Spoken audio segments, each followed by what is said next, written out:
Hello student, स्वागत है आप लोगों का हमारे चैनल में।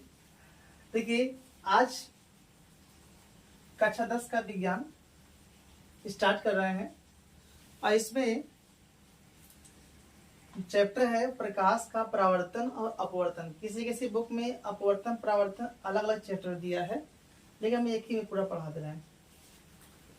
तो देखिए, पहले शुरू करते हैं प्रकाश का परावर्तन क्या होता है। तो देखिए, अगर हम कांच के जो शीशा होता है, इससे कहते हैं आईना, अगर उसका कुछ टुकड़ा लेकर बाहर धूप में जाकर ऐसे दिखाएं तो कुछ प्रकाश क्या होता है, जहां दिखाते हैं जहां पर वहां कुछ प्रकाश लेकर उजाला दिखाई देता है वहां पर।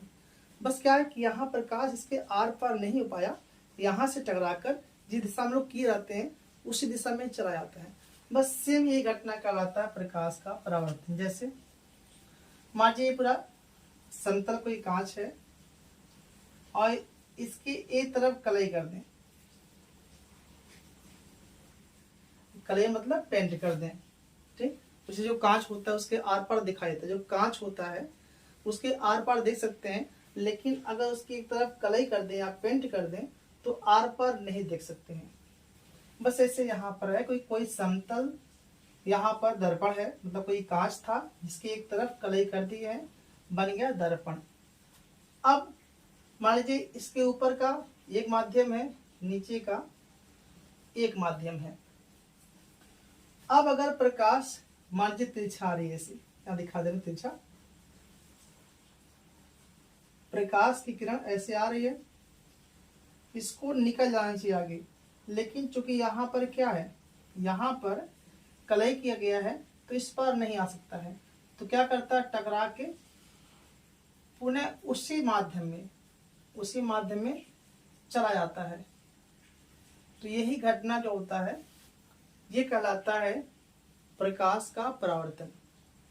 मतलब ये कि यदि किसी समतल दर्पण पर प्रकाश की किरण आपतित होती है, आपतित मतलब आती है, उस पर गिरती है, आपतित होती है, तो टकराने के पश्चात पुनः उसी माध्यम में लौट जाती है, तो यह घटना कहलाता है प्रकाश का परावर्तन। तो एक हेडिंग हो गया, प्रकाश का परावर्तन क्या होता है, इसको देख लिए कि जब प्रकाश की किरण किसी समतल दर्पण पर पड़ती है तो टकराकर पुनः उसी माध्यम में लौट जाती है, तो घटना कहलाता है प्रकाश का परावर्तन। अब देखिए अगला हेडिंग इसमें रहता है कि परावर्तन के नियम, परावर्तन के नियम, ठीक। ये देखते होता क्या है। तो यहाँ जो आने वाली किरण है, हेडिंग ध्यान रखिएगा, हेडिंग ये रहेगा,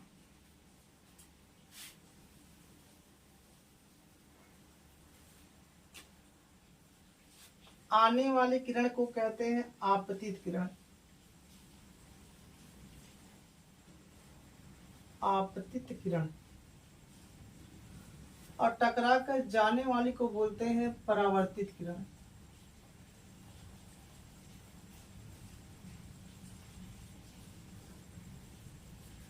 उसके बाद यहां अगर अविलंब डालते हैं,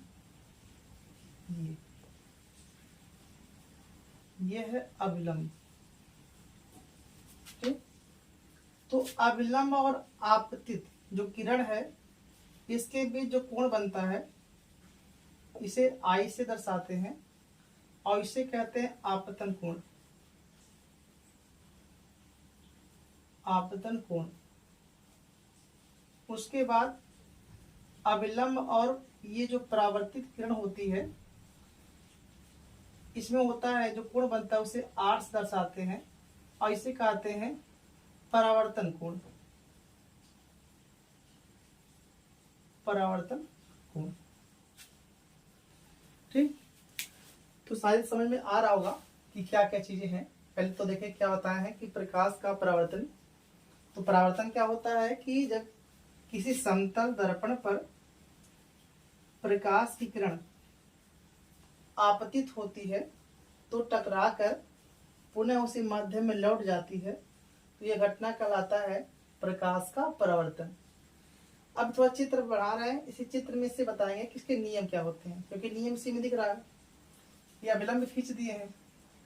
ये आने वाली किरण कहलाएगी आपतित किरण, जाने वाली कहलाएगी परावर्तित किरण। ये अविलंब है, ये आपतन कोण, संकेत इसका आई। ये परावर्तन कोण है, इसका संकेत आर। अब देखिए नियम क्या होता है। पहला नियम तो यही हो गया आपका कि जो आपतित किरण, अविलंब और ये परावर्तित किरण तीनों एक ही तल में होते हैं। ठीक, पहला नियम यह है कि आपतित किरण, अविलंब और परावर्तित किरण तीनों एक ही तल में होते हैं। दूसरा पॉइंट क्या है, आपतन कोण और ये परावर्तन जो कोण होता है सदैव एक दूसरे के बराबर होता है।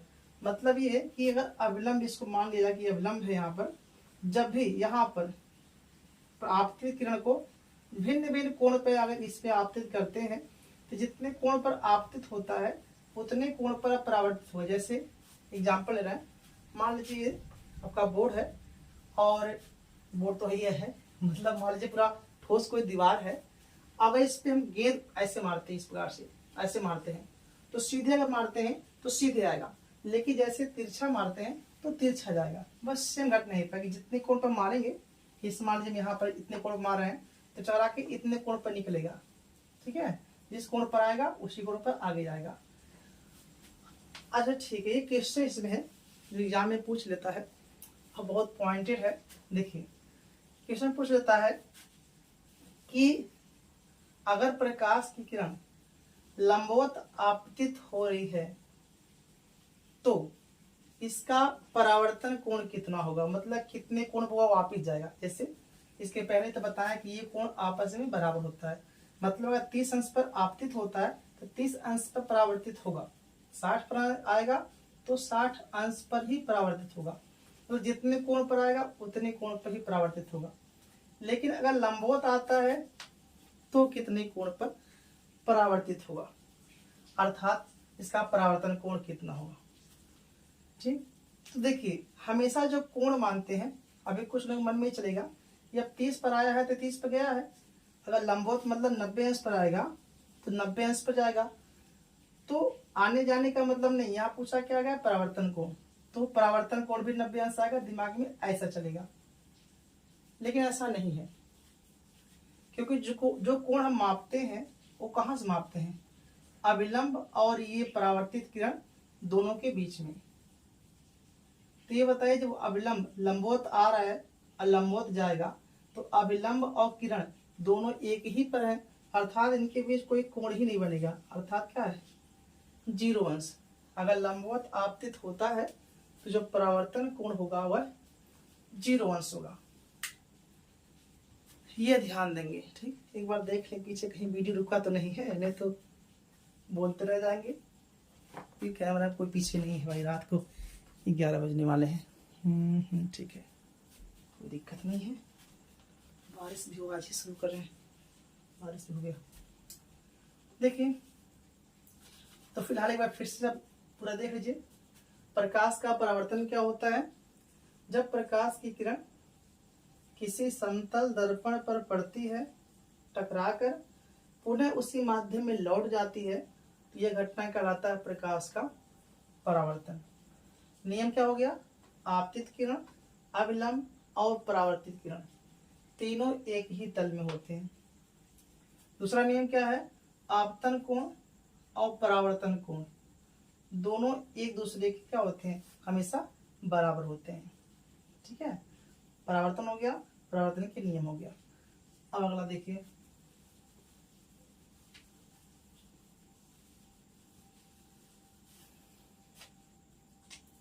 इसके बाद हेडिंग रहेगा गोली दर्पण।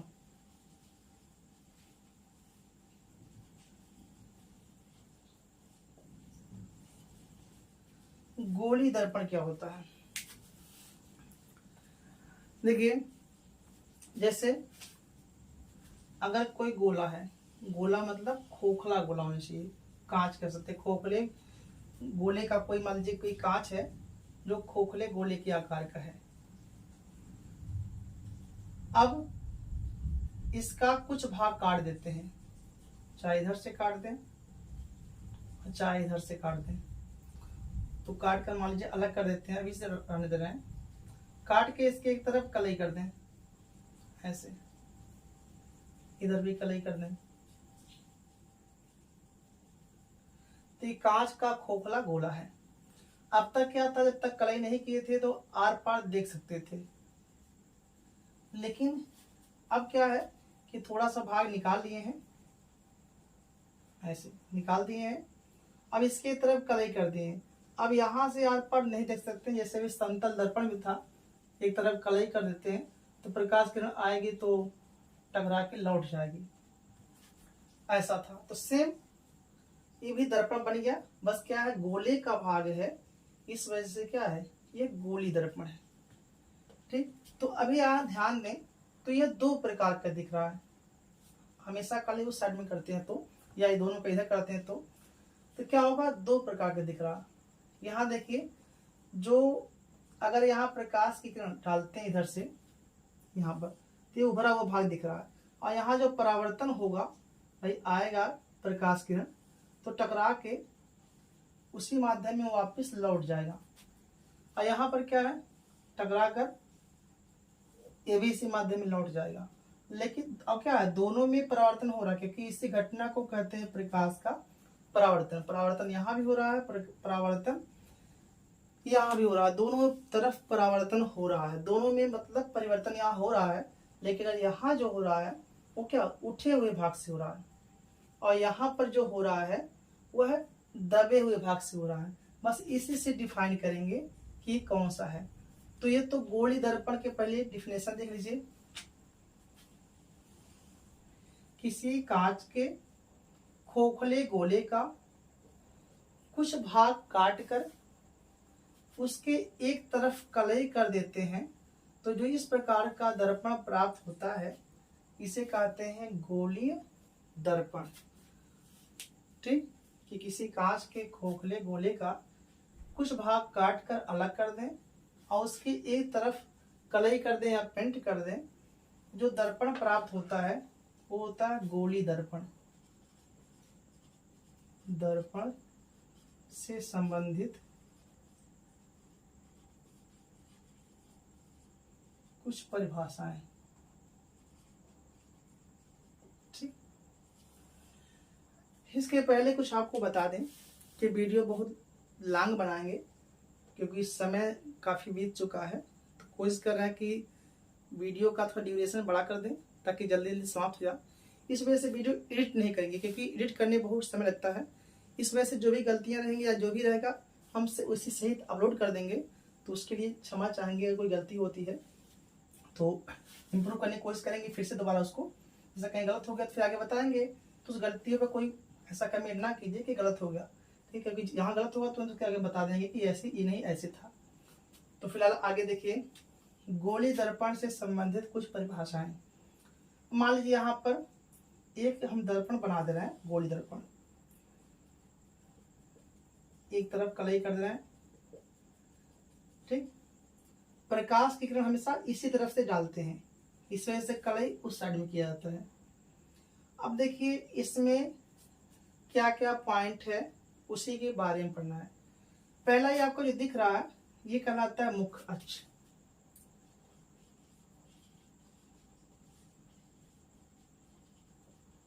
मुख्य अक्ष। उसके बाद दूसरा पॉइंट यहां, ये पॉइंट कहलाता है ध्रुव। उसके बाद यहां कहीं होता है वक्रता केंद्र, इसे कहते हैं सी, वक्रता केंद्र। ये दूरी कहलाती है वक्रता त्रिज्या। वक्रता त्रिज्या। यहां होता है फोकस, ये दूरी कहलाती है फोकस दूरी। ठीक, फोकस दूरी हो गया फोकस। इसके बाद एक नाम और है फोकस तल। फोकस तल कितना हो गया, 2 4 6 7। ठीक है, इतनी हेडिंग को पढ़ना है। गोली दर्पण से संबंधित जो परिभाषाएं हो क्या क्या है देख लीजिए। तो पहले शुरुआत करते हैं ध्रुव से, इसको भी बाद में। ध्रुव से एक बार फिर से वीडियो चेक कर ले हम भाई। चल रहा है।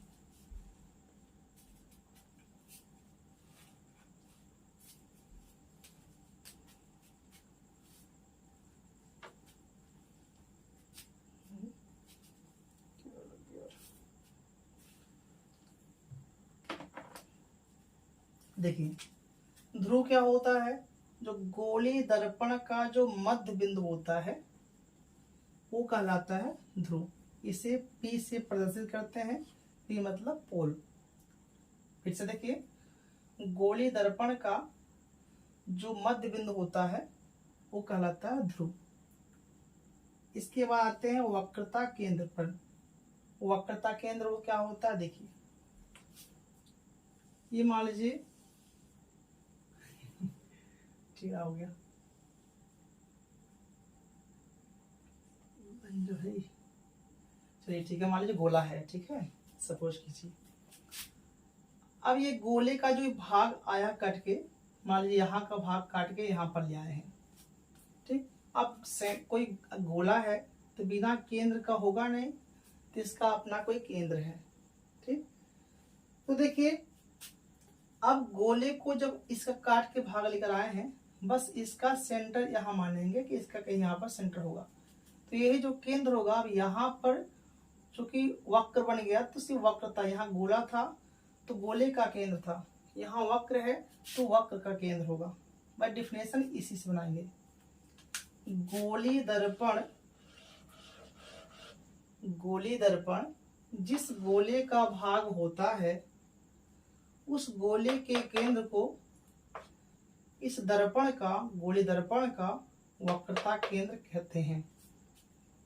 फिर से देखिए, गोली दर्पण जिस गोले का भाग होता है उस गोले के केंद्र को गोली दर्पण का वक्रता केंद्र कहते हैं। इसे C से प्रदर्शित करते हैं। उसके बाद है वक्रता त्रिज्या। अब यहाँ पर क्या ध्रुव है, देखिए इसी से बन जाएगा परिभाषा। गोली दर्पण जैसे यहाँ बना है ना, वैसे सेम ऐसे यहाँ बना। गोली दर्पण जिस गोले का भाग होता है उस गोले के, सॉरी निकाल एक मिनट,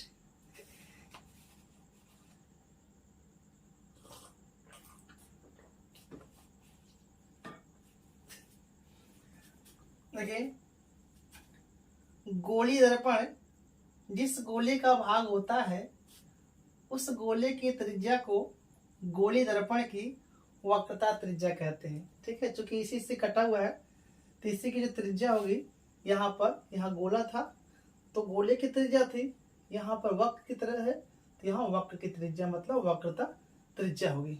इसको R से प्रदर्शित करते हैं, चाहे कैपिटल R चाहे स्मॉल r, ठीक। उसके बाद देखिए फोकस, ठीक। फोकस क्या होता है, इसको देख लीजिए बचा हुआ था, मुख्य अक्ष। तो जो वक्रता केंद्र और ध्रुव को जो मिलाने वाली रेखा है ये कहलाता है मुख्य अक्ष, ठीक। वक्रता केंद्र और ध्रुव को मिलाने वाली रेखा को मुख्य अक्ष कहते हैं। अब बचा क्या, फोकस। देखिए ये मुख्य अक्ष है, अगर यहाँ से इसके समांतर कोई प्रकाश की किरण जाती है, मान लीजिए ये जा रही है, तो टकरा कर, भाई झुका हुआ, ऐसे झुका हुआ तो अंदर की तरफ ही आएगा, टकराने के बाद टकरा कर इसी माध्यम में लौट आया तो परावर्तन हुआ। लेकिन टकरा कर जब लौट के आता है तो मुख्य अक्ष को जिस बिंदु को काटता है उसी को कहते हैं गोली दर्पण का फोकस। इसका डेफिनेशन देखिए, मुख्य अक्ष के समांतर चलने वाली प्रकाश की किरण परावर्तन के पश्चात मुख्य अक्ष को जिस बिंदु पर काटती है उसी को कहते हैं फोकस। अब अगला है फोकस दूरी। तो फोकस दूरी क्या होगा, देखिए गोली दर्पण का जो ध्रुव है, ध्रुव और फोकस के बीच की दूरी होती है, ये कहलाता है फोकस दूरी। इसको स्मॉल एफ से प्रदर्शित करते हैं। एक लास्ट बचा है फोकस तल। तो जो मुख्य अक्ष है, मुख्य अक्ष के लंबवत, देखिए ऐसे है 90 अंश बजा रहा, मुख्य अक्ष के लंबवत तथा फोकस से होकर जाने वाले तल को फोकस तल कहते हैं। तो इससे संबंधित परिभाषा हो गया, फिर से देख लीजिए। ध्रुव क्या होता है, गोली दर्पण का जो मध्य बिंदु होता है उसको ध्रुव कहते हैं। वक्रता केंद्र क्या है, गोली दर्पण जिस गोले का भाग होता है उस गोले का जो केंद्र होता है वह गोली दर्पण का वक्रता केंद्र कहलाता है। वक्रता त्रिज्या, गोली दर्पण जिस गोले का भाग होता है उस गोले की त्रिज्या को यहाँ पर वक्रता त्रिज्या कहते हैं। फोकस, मुख्य अक्ष के समांतर चलने वाली प्रकाश की किरण परावर्तन के पश्चात जिस बिंदु से होकर जाती है, यहाँ पर परावर्तन के पश्चात मुख्य अक्ष को जिस बिंदु पर काटती है उसे फोकस कहते हैं। फोकस दूरी क्या हो गया कि यहाँ पर P गोली दर्पण का ध्रुव P और फोकस के बीच की दूरी को फोकस दूरी कहते हैं। इसको स्मॉल एफ से प्रदर्शित करते हैं। फोकस तल तो हो गया कि मुख्य अक्ष के लंबवत तथा फोकस से होकर जाने वाले तल को फोकस तल कहते हैं। ठीक, ये हो गया। अब आगे देखिए,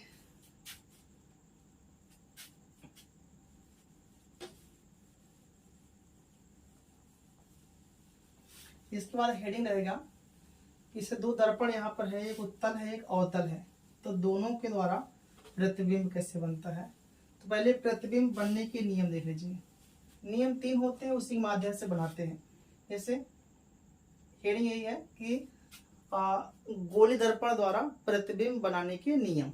तो 3 नियम होता है, इसको फिलहाल उसे देख लीजिए, एग्जाम में नहीं आएगा, नियम नहीं आता, इसके बेसिस पर आगे जो हम बताएंगे वो आता है एग्जाम में। तो फिलहाल बता दे रहे हैं। इससे कोई मान लीजिए अवतल दर्पण को हम ले रहे हैं, ये हो गया अवतल दर्पण, ये हो गया मुख्य अक्ष। अब देखिए यहाँ पर नियम क्या कहता है, यहाँ फोकस यहाँ पर हो जाएगा फोकस वक्रता केंद्र से। पहला नियम ये है कि अगर मुख्य अक्ष के समांतर कोई प्रकाश किरण जा रही है तो वह फोकस से होकर जाएगी, पहला नियम है। दूसरा नियम ये है कि अगर, इसे बता दे रहे हैं, अगर वह फोकस से होकर जाती है तो मुख्य अक्ष के समांतर हो जाएगा। और तीसरा पॉइंट ये है, अगर वक्रता केंद्र से होकर जा रहा है तो वापस उसी पथ पे आ जाएगा। ये 3 पॉइंट ध्यान रखना, एक ही बना दिए, बस ध्यान रखना है। समांतर जा रहा तो टकरा के फोकस से होकर जाएगा, और फोकस से होकर जा रहा टकरा के मुख्य अक्ष के समांतर जाएगा। वक्रता केंद्र से होकर जाता है तो वापस उसी पथ पर लौट जाता है। अब इन्हीं 3 में से किसी 2 का प्रयोग करना, उसी माध्यम से, उसी 2 के माध्यम से ही पूरा जितना प्रतिबिंब है सब बनाएंगे। इसको मिटा रहे हैं। अब देखिए प्रतिबिंब बनाने के नियम है। अब यहां पर हिंदी रहेगा अवतल दर्पण द्वारा प्रतिबिंब बनाने के नियम।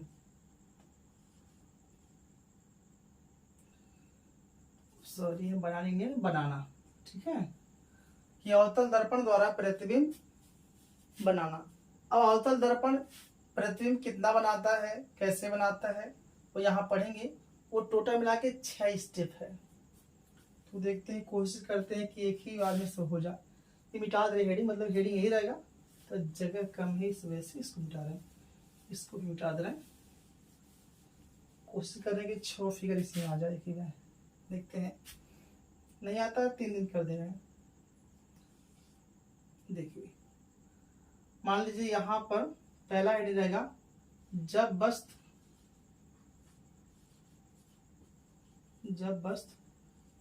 अनंत पर हो या स्थित हो। जब वस्तु अनंत पर स्थित हो। तो देखिए इसका प्रतिबिंब कहाँ बनेगा। मान लीजिए ये एक दर्पण हम ले लिए और कौन सा दर्पण है, अवतल है। अच्छा बन रहा है फिगर। यहाँ मान लीजिए ध्रुव इसका P है, यहाँ फोकस होगा, यहाँ कहीं वक्रता केंद्र होगा, और मान लीजिए कोई वस्तु है जो अनंत पर बन रही है, सॉरी अनंत पर स्थित है। हम यहाँ डैश डैश कर रहे हैं, और ये यहाँ कहीं स्थित है वस्तु। मान लीजिए यहाँ से किरण समांतर जा रही है तो टकराने के पश्चात फोकस से होकर जाएगी। अगर ये भी समांतर जा रही है तो टकराने के पश्चात फोकस से होकर जाएगी। और ध्यान रखेंगे कि जहां कहीं ये आपस में मिटा दे थोड़ा सा, नहीं तो कहेंगे यहाँ भी कट रहा है। चलिए, परावर्तन के पश्चात जहां एक दूसरे को काटते हैं वही प्रतिबिंब बनता है। तो यहाँ एक दूसरे को कहाँ पर काटे हैं, अगर ध्यान दें तो फोकस पर काटे हैं। तो ये पहला फिगर है। तो हेडिंग जब रहेगा ऐसे पूछा जाएगा कि जब वस्तु अनंत पर स्थित हो तो उसका प्रतिबिंब कहाँ बनेगा, अवतल दर्पण द्वारा। तो उसका प्रतिबिंब देखिए फोकस पर बना है और बहुत छोटा। अरे भाई अनंत का मतलब क्या होता है, बहुत दूर। और बहुत दूर स्थित को कोई वस्तु है, अगर उसको देखते हैं तो बिंदु के आकार का दिखाई देता है। बहुत दूर, अनंत का मतलब ये होता है कि इतना दूर कि देख ना सके, ना के बराबर। वह स्पष्ट नहीं होगा लेकिन ये कि बिंदु के आकार का दिखेगा। तो यहाँ पर क्या है, बहुत छोटा बनता है और फोकस पर बनता है, और वास्तविक बनेगा उल्टा बनेगा। मतलब इसका क्या कहेंगे कि जब वस्तु अनंत पर स्थित होता है तो अवतल दर्पण द्वारा उसका प्रतिबिंब फोकस पर, वास्तविक उल्टा और वस्तु से बहुत छोटा बनता है। ये पहला पॉइंट। अभी मिटा नहीं रहे, मैं देखते हैं कितना फिगर बन जाता है इस बोर्ड पर। अब देखिए थोड़ा सा पॉइंट ध्यान रखेंगे कि ये फिगर जो वस्तु है ये आगे बढ़ेगा और प्रतिबिंब इसके पीछे आएगा, ये ध्यान रखेंगे। अब तक वस्तु अनंत पर था, अब इस बार रहेगा कि जब वस्तु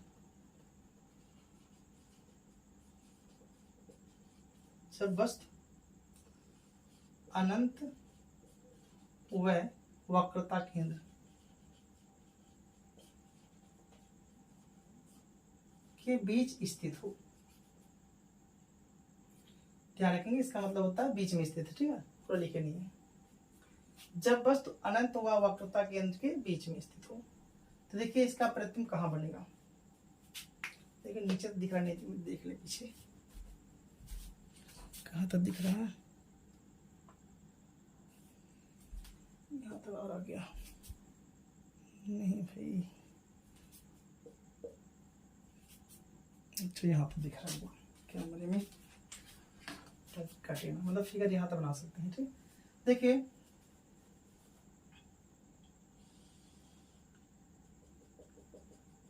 ये हो गया अवतल दर्पण, यहाँ हो गया फोकस, यहाँ हो गया वक्रता केंद्र, और वस्तु कहाँ पर है, अनंत और वक्रता केंद्र के बीच में। चलिए देखिए बनाते हैं फिगर। एक किरण ले आते हैं समांतर, मुख्य अक्ष के समांतर जाएगा तो कहाँ से, फोकस से होकर जाएगा। और दूसरा वक्रता केंद्र से ले आए, चाहे यहाँ से, ये बात एक ही पड़ेगा। तो हम वक्रता केंद्र से ले आ रहे हैं तो वक्रता केंद्र से होकर जाएगा तो अपने पथ पर लौट आता है ऐसे। अब देखें अगर ध्यान से तो यहाँ कटा, यहाँ पर जहाँ कटता है मुख्य अक्ष से बनाते मिलाते हैं ऐसे। अच्छा यहाँ ठीक है, इसका नाम रखिए ए और बी। यहाँ मान लीजिए ए डैश है और बी डैश है, ठीक। तो अगर ध्यान दें वस्तु बना कहाँ है, वक्रता केंद्र और फोकस के बीच बना है। ये तो वस्तु छोटा भी है उल्टा भी है, जब उल्टा रहेगा तो वास्तविक भी रहेगा। तो क्या कहेंगे कि इस स्थिति में, मतलब इसमें, इस स्थिति में वस्तु का प्रतिबिंब वक्रता केंद्र और फोकस के बीच में वास्तविक उल्टा और वस्तु से छोटा बनता है। ठीक है, फिर से देखिए, इस स्थिति में वस्तु का प्रतिबिंब वक्रता केंद्र और फोकस के बीच में वास्तविक उल्टा और वस्तु से छोटा बनता है। ठीक, अगर ध्यान दें यहाँ पर अनंत पर था तो वस्तु फोकस बन रहा था, वस्तु आगे खिसक रहा है, देखिए फोकस थोड़ा आगे चलाया है ना, ऐसे ये आगे जाएगा ये पीछे आएगा, इसको ध्यान देंगे। अब कहाँ जाएगा, यहाँ पर था वक्रता केंद्र और अनंत के बीच में था, अब कहाँ जाएगा, वक्रता केंद्र पर जाएगा। तो अगला हेडिंग यहाँ पर तीसरा है, तो एक बार देख ले कहाँ तक बोर्ड कंप्लीट दिख रहा है।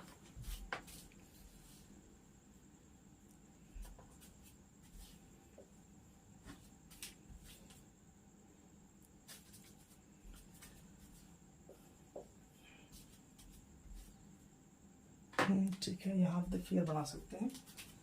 ये होता है कि रात में अकेले बनाए फिर वीडियो विदाउट कैमरामैन, तो ये होता है, मतलब यहाँ तक बना सकते हैं फिगर। देखिए 2 हो गया, तीसरा देखिए, तीसरा क्या होगा, जब वस्तु फोकस जब वस्तु वक्रता केंद्र पर स्थित हो, जब वस्तु वक्रता केंद्र पर स्थित हो।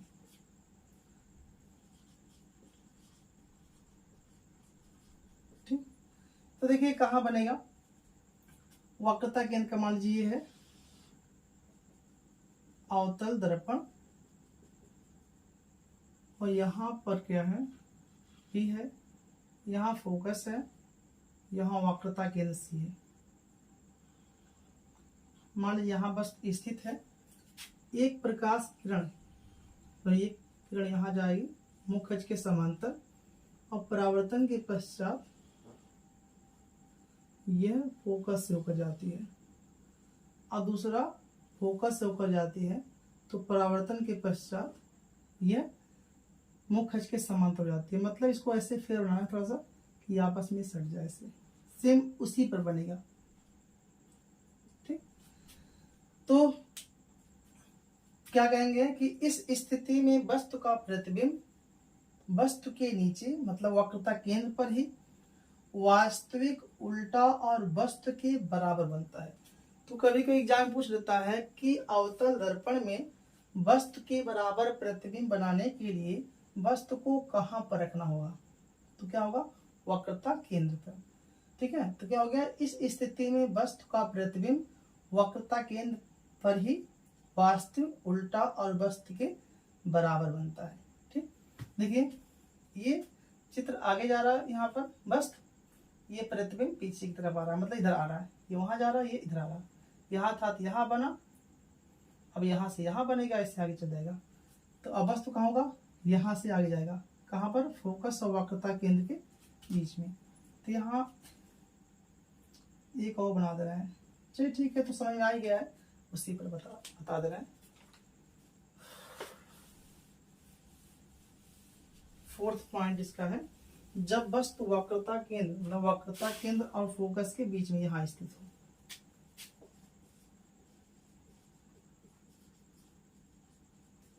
वक्रता केंद्र व फोकस के बीच में, फोकस के बीच में स्थित हो, के बीच स्थित हो। अब देखिए क्या होगा, ये हो गया आपका गोली दर्पण,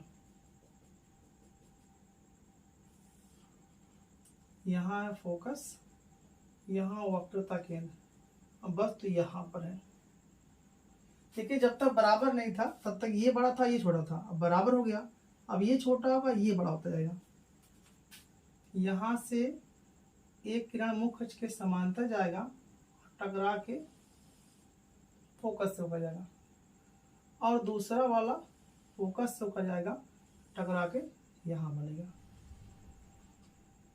ठीक, ये ए है, बी है, ए डैश है और बी डैश है। यार नींद आ रही है, कितना बज गया। क्या होगा इसमें, इस स्थिति में वस्तु का प्रतिबिंब देखिए कहाँ बन रहा है, वक्रता केंद्र के बाहर, इधर कहीं अनंत होगा, मतलब वक्रता केंद्र और अनंत के बीच में उल्टा तो वास्तविक रहेगा, वास्तविक उल्टा और वस्तु से बड़ा बनता है।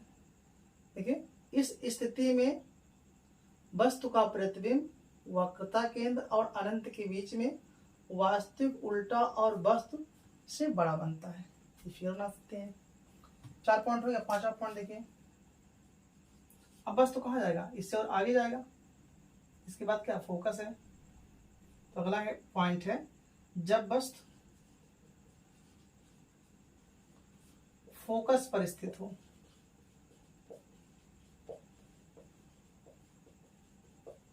फोकस पर स्थित हो, ठीक, तो क्या करेंगे देखिए, ये हो गया आपका अवतल दर्पण,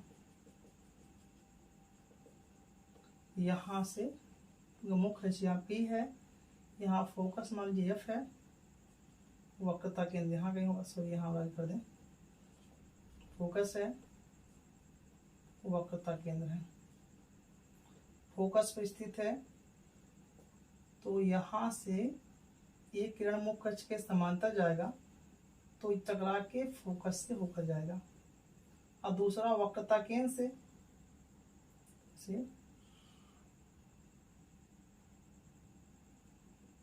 इस प्रकार से आएगा। इसको सही से बनाना है ताकि इस समांतर दिखे, ठीक है, ऐसे टकरा के वक्रता केंद्र से होकर जाएगा, ठीक। ये आपस में कहीं नहीं मिलते हैं, तो क्या कहेंगे कि इस स्थिति में वस्तु का प्रतिबिंब अनंत पर बनता है। तो छोटा सा पॉइंट है, जब वस्तु फोकस पर स्थित होता है तो इस स्थिति में वस्तु का प्रतिबिंब अनंत पर बनता है, आपस में कहीं काटेंगे ही नहीं, अनंत बनता है। एक लास्ट पॉइंट हो, कहाँ जाएगा देखिए, इसके और आगे जाएगा, ये खिसक रहा आगे, तो देखिए इसको मिटा दे रहे हैं। वस्तु कहाँ है, जब वस्तु यहाँ पर है, मतलब क्या, फोकस और ध्रुव के बीच में, ये लास्ट है इसका फिगर 6। जब वस्तु फोकस व ध्रुव के बीच स्थित हो,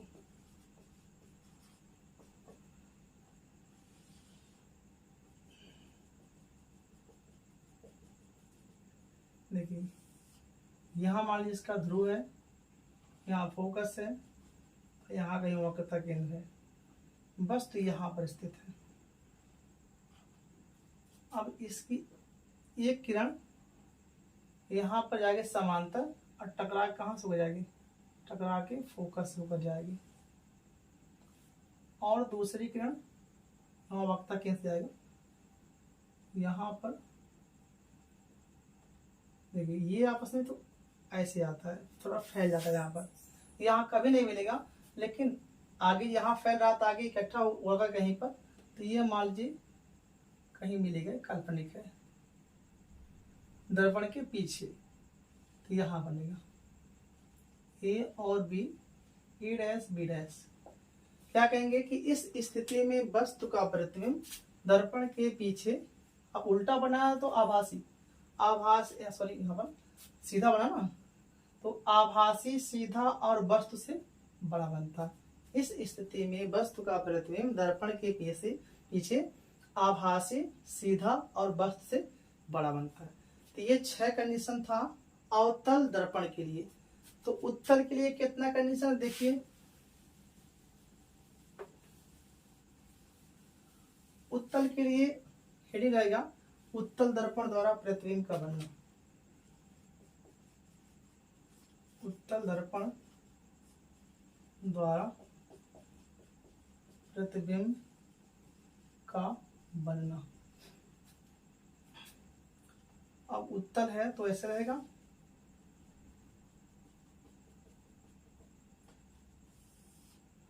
इसका ध्रुव यहाँ पर होगा, यहाँ फोकस होगा, यहाँ वक्रता केंद्र होगा। अब वस्तु मान लीजिए यहाँ पर कहीं रखा गया, अनंत को छोड़कर ध्यान रखेंगे, अनंत को छोड़कर, अब यहाँ से प्रकाश की समांतर जाएगी तो क्या होगा, ये लौट जाएगी, तो ये इस प्रकार से। दूसरा प्रकाश से केंद्र से आना चाहिए, सॉरी प्रकाश नहीं, वक्रता केंद्र से। तो यहाँ क्या होगा, यह ए है, बी है, ए डैश बी डैश।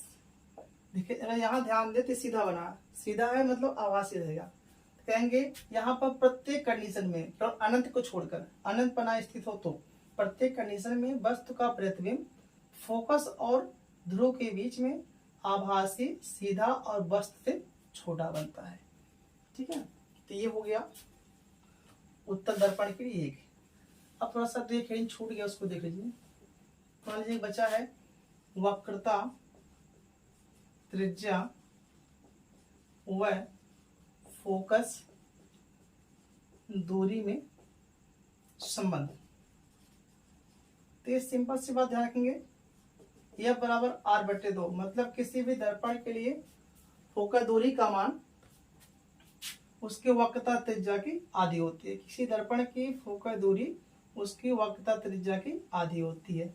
ये ध्यान रखेंगे सूत्र, ये सवाल बनाने में काम आएगा। एक और बच्चा है कि फोकस दूरी, वस्तु की दूरी और प्रतिबिंब की दूरी, इन तीनों में संबंध क्या होता है।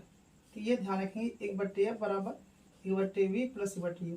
ये सिद्ध नहीं करना है, यहाँ सिर्फ सूत्र ध्यान रखेंगे और इसी बेसिस पर आगे न्यूमेरिकल लगाना है। तो देखिए दर्पण जो संबंधित था दर्पण से, वो सारे डिफिनेशन हो गए। अब इसमें कुछ क्वेश्चन बचे, जैसे मान लीजिए अपवर्तनांक और क्रांति कोण, सॉरी यहाँ पर क्रांति कोण तो वही लेंस मिलेगा, तो उसको आगे पढ़ाएंगे। पहले ये ध्यान रखेंगे जितना भी दर्पण से संबंध बता दिए, सारा जितना भी था सब हो गया। इस पे न्यूमेरिकल है, कुछ बता देंगे उसको, लेकिन अभी जो अपवर्तन का पार्ट बचा वो पूरा पढ़ा देंगे, लेंस बता देंगे, उसके बाद जो सवाल सब इकट्ठा इसका न्यूमेरिकल बताएंगे। तो ये तो आज स्टार्ट किए थे, पहला पार्ट रहेगा, आगे बताते रहेंगे। तो फिर नेक्स्ट वीडियो कल अपलोड हो जाएगा वो भी। और अगर वीडियो पसंद आए तो कमेंट जरूर करना है, लाइक करना है, शेयर करना है और सब्सक्राइब करना है। इतना तो कर सकते हो भाई, रात को 11 साढ़े 11 के आसपास हो रहा होगा। बारिश हो या अकेले वीडियो ना। Thank you.